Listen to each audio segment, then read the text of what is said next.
Risk లో వచ్చేసి signals ఉండవు. దేవుని భక్తితో వచ్చిన వాళ్ళకి ఎన్వైరన్మెంట్ కూడా సహకరిస్తుంది, చాలా బాగుంటది. 7 శనివారాలకి ఇక్కడ మనం చేస్తే ఏదైనా కోరికలు అనేటువంటిది నెరవేరుతుంది అన్నమాట. ఇక్కడ ఎవరైనా తప్పు చేసి వస్తే ఈ గుడికి కంపల్సరీగా తేనెటీగలు కొడతాయి ఈ గుడిలో. అది ఈ గుడి యొక్క విశిష్టత. ఫస్ట్ టైం చూసాను అనమాట. తేనెటీగలన్నీ రావడము, అందరూ భయపడము, కొంతమంది కుట్టే కూడా ఫస్ట్ టైం చూసి చాలా షాక్ అయ్యాను అనమాట. ఇలా కూడా జరుగుతుందా అని వినడమే కానీ కళ్ళారా చూశాను. ఇదే శ్రీ నెమలిగుండ్ల రంగనాయక స్వామి వారి దివ్యక్షేత్రం.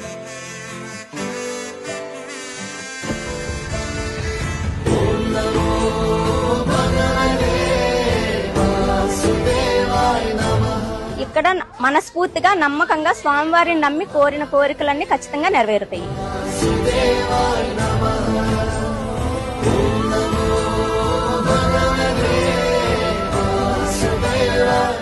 ఇక్కడ మహిమ ఏమిటంటే ఎవరన్నా అంటూ ముట్టుతోటి ఏదన్నా మైలతోటి జరగకూడని చెయ్యకూడని పనులు చేసి రాకూడదు. వస్తే ఖచ్చితంగా తేనెటీగలు ఆయన రూపంలో వచ్చి వారిని నివారిస్తాను. ఇక్కడికి వచ్చి ఖచ్చితంగా మనస్ఫూర్తిగా మీకు కావాల్సిన కోరికలు కోరుకుంటే ఖచ్చితంగా నెరవేరుతుందని మేము గత 18 సంవత్సరాలుగా ప్రతి సంవత్సరం వస్తున్నాము. మాకు నెరవేరినవి ఆయన దయ వల్లే మేము బాగున్నామని మా నమ్మకం. ఇవి కథలు కాదు, ఈ క్షేత్రం మహిమకు సాక్ష్యాలు, భక్తుల అనుభవాలు ఈ క్షేత్ర మహిమను చెబుతున్నాయి. కానీ ఈ పవిత్ర స్థలం వెనుక ఉన్న అసలు చరిత్ర ఇంకా లోతైనది. ఆ మహిమాన్విత చరిత్రను ఇప్పుడు మనకు తెలియజేయబోతున్నారు ఈ ఆలయ ప్రధాన అర్చకులు. శ్రీ నెమలిగుండ్ల రంగనాయక్ స్వామి ఆలయ చరిత్ర. సాక్షాత్తు శ్రీ మహావిష్ణువు శ్రీ నెమలిగుండ్ల రంగనాయక స్వామిగా భక్తులకు దర్శనమిస్తున్న మహిమాన్విత దివ్యక్షేత్రం. జై శ్రీమన్నారాయణ. శ్రీ నెమలిగుండ్ల రంగనాయక స్వామి వారి క్షేత్రం చాలా పురాతనమైనది. అక్కడ నెమలి గుండము గుండ్ల బ్రహ్మేశ్వరంలో పుట్టి ఈ క్షేత్రం వైపుగా ప్రవహించినది. మయూర మహర్షుల వారు తపస్సు చేసుకుని ఉండేవారు. మయూర మహర్షి అంటే నెమలి ఆకారంతో ఉంటాడు. వారు ఈ గుండము చాలా చిన్నదిగా ఉన్నదని పెద్దది చేయడానికి శక్తి చాలక మయూర మహర్షుల వారు బ్రహ్మను గురించి తపస్సు చేశారట. అలా కొన్ని సంవత్సరములు చేసిన తర్వాత బ్రహ్మ వీరి తపస్సుకు మెచ్చి వారికి శక్తినివ్వడం జరిగినది. వారికి ముక్కు పొడవుగా ఉంటుంది, కాలిగోళ్లు పెద్దవిగా ఉంటాయట. కాలిగోళ్లతో ముక్కు పుటాలతో పెద్దదిగా చేయడం జరిగింది. అందువల్ల నెమలిగుండము అనేటువంటి పేరు వచ్చినది.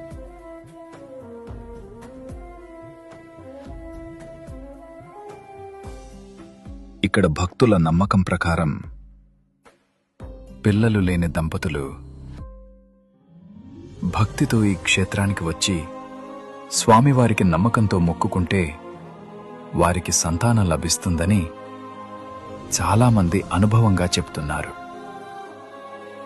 ఇది కేవలం భక్తుల నమ్మకం మాత్రమే కాదు, ఈ క్షేత్రానికి సంబంధించిన ఒక ప్రాచీన చరిత్ర ఉంది. స్వామివారి యొక్క ఇక్కడ కొంత దూరంలో చెంచుగూడాలు ఉండేటువంటి పూర్వము.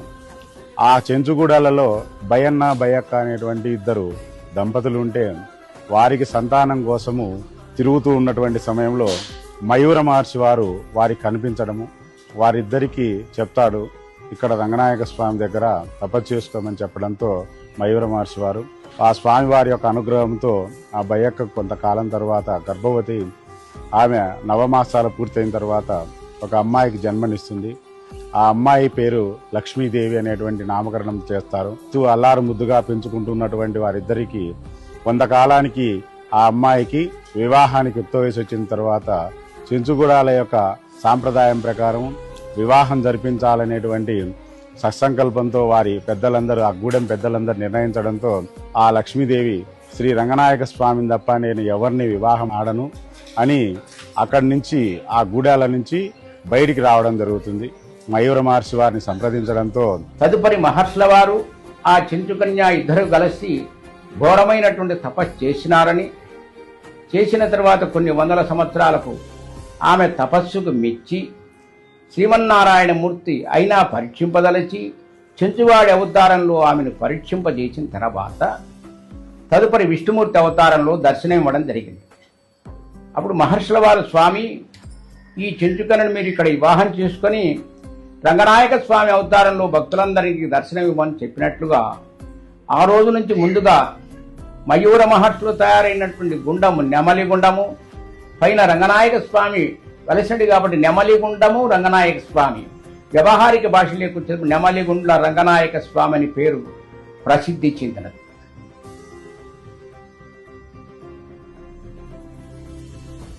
చైత్రశుద్ధ పౌర్ణమి రోజు అనగా ఏప్రిల్ 2వ తారీఖు, 3వ తారీఖు, 4వ తారీఖు, 5వ తారీఖు 4 రోజులు శ్రీ స్వామివారి బ్రహ్మోత్సవాలు అత్యంత వైభవంగా జరుగుతున్నాయి.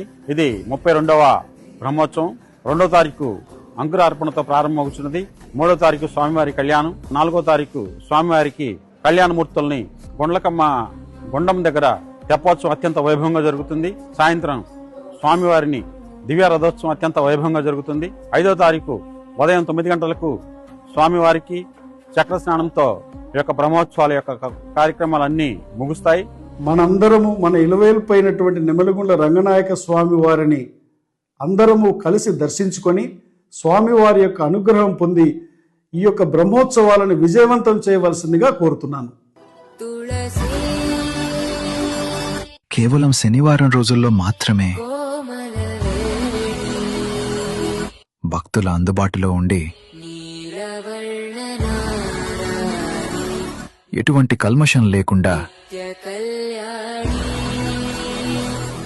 స్వామిని వేడుకున్న భక్తుల కోరికలను తీర్చే శ్రీ నెమలిగుండ్ల రంగనాయక స్వామి దర్శనం ఎంతో పవిత్రమైనది, ఎంతో విశిష్టమైనది.